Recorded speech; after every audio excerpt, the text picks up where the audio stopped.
Inflation is here to stay. It is here to stay. I think people are kind of waking up that inflation is here. And the problem with inflation, this is my personal thing about it, it makes the rich richer, but it makes the poor poor. I mean, literally poor. And then the middle class gets hit the hardest.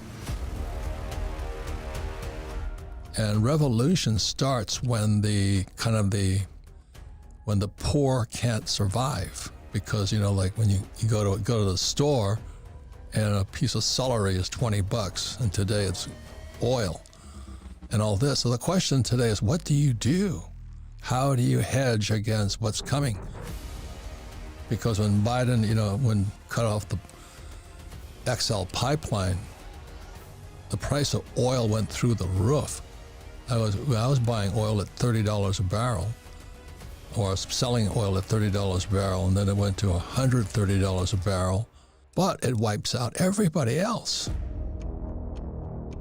And so, ladies and gentlemen, this is not a political show. We're not CNN, and we're definitely not Fox.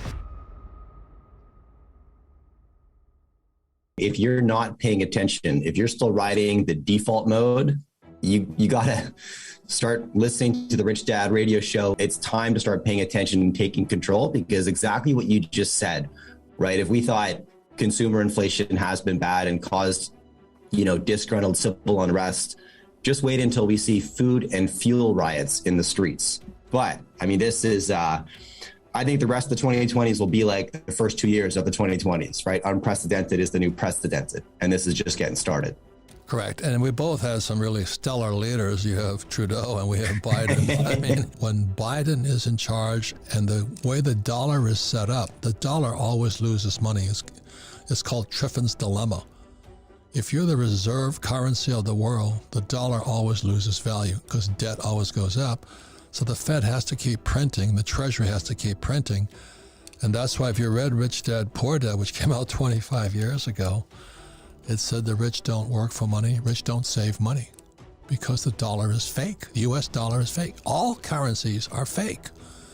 So people talk about, the euro's getting stronger. To me, it's all bullshit.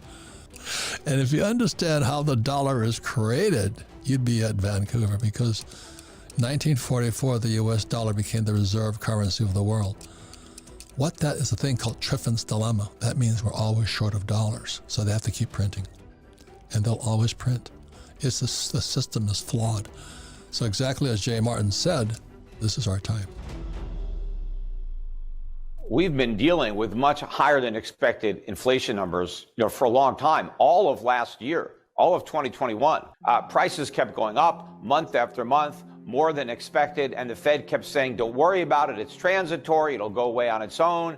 And in fact, the Fed was finally forced to reluctantly admit that inflation wasn't transitory. It's all the Federal Reserve and the U.S. government. It's Congress, it's the Biden administration that has been spending money that it was not collecting in taxes. We were running record budget deficits, and the Federal Reserve was monetizing those deficits. We were printing all this money, and the government was spending it. We told people not to go to work, not to be productive, don't help make stuff, don't provide services, but here's a bunch of money to go out and spend. We want you buying stuff even though you're not making stuff.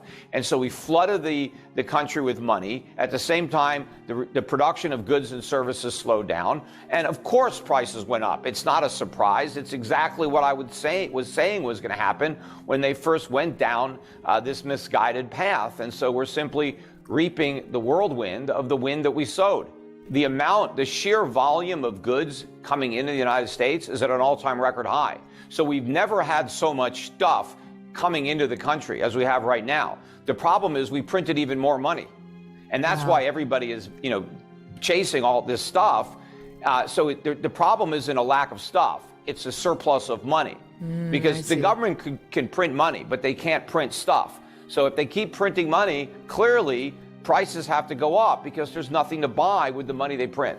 Well, if we measured inflation today using the same CPI that they used in 1981, that's where we'd probably be at about 17%, not 8.5%. So this is the worst inflation in the history of the country, if we measure it accurately. But the government doesn't want to be honest about inflation. It lies about inflation the way it lies about everything. Well, one of the other stories we're starting to see now from the media is this is peak. Don't worry. This is like, the good news is we've peaked. Should I believe them? No. I mean, first of all, they said it peaked a while ago. And so we're higher than where it was when it supposedly peaked. But it's as peaked as it was transitory. And there's no reason to believe that it's peaked. Think about where interest rates are. Even though the Fed is talking about raising them, they're still at 25 basis points, 0.25%. The last time inflation was this high in 1981, interest rates were at 20%. So wow. we're not even close to 1%, let alone 20%. So inflation is not coming to an end like it was in 1981. It's just getting started. This is like 1971, not like 1981. We have a long way to go. We're not even close to the peak of inflation. I mean, the economy has never been more vulnerable to a rise in interest rates than it is right now. And we've never had more inflation than we do right now. So higher interest rates have never been more necessary than they are right now. But we can't get them without collapsing the economy. So we won't get them. We'll have massive inflation instead, which will do even more damage to the economy than a collapse. But what quantitative easing really is debt monetization. That's when a central bank, the Federal Reserve, prints up money and buys government bonds. And so they put new money into circulation. They are inflating the money supply. That is the very essence of inflation. Whenever the central bank says we're doing quantitative easing, what you should actually think they're saying is we are causing inflation. And that is what they did. And the consequence of that is that we're all paying higher prices. But if they want to get rid of the inflation, they have to shrink that money supply. So they have to do the opposite of quantitative easing, quantitative tightening. They've got to sell U.S. government bonds and then take the money they get and destroy it so that the money supply goes down. The problem is, who is going to buy all these government bonds? Because up until recently, the Federal Reserve was the biggest customer of the United States government, because the Federal Reserve was the biggest buyer of treasuries, helping to finance the deficit. Well, if the Fed goes from being the Treasury's biggest customer to their biggest competitor, if the Federal Reserve is competing with the government selling treasuries into the market, who is going to buy all these treasuries and where is the money going to come from? The answer is no one's going to buy them. The price has to collapse. That's why interest rates are rising every single day. We just hit 2.9% today on a 30-year, 2.8% on a 10-year. But they're going up every day because nobody wants to buy treasuries. So every day, more and more treasuries get sold. Rates are going to keep going up until eventually the markets crash, and then the Fed is forced to pivot on its stance and go back to we can't hike rates, we can't shrink our balance sheet. And that's when inflation can really kick into a higher gear. As bad as it is now, it's going to get much worse.